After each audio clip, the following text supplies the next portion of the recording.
Yannick Ndoinyo, swali la nyongeza. Asante sana Mheshimiwa Naibu Spika kunipa nafasi niulize swali dogo la nyongeza. Kama unavyofahamu Naibu Waziri, mkataba wa kuanzisha skimu za umwagiliaji katika kata za Kirangi, Olunyusambu na Digodigo umesainiwa toka mwezi wa 3 na mkandarasi hajaanza kazi.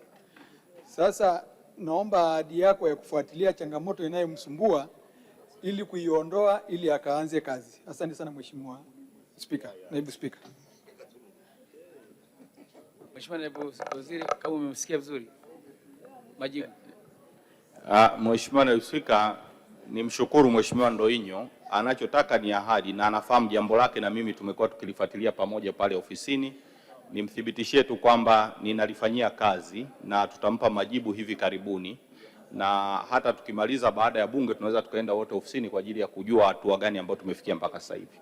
Asante Mheshimiwa Naibu Spika.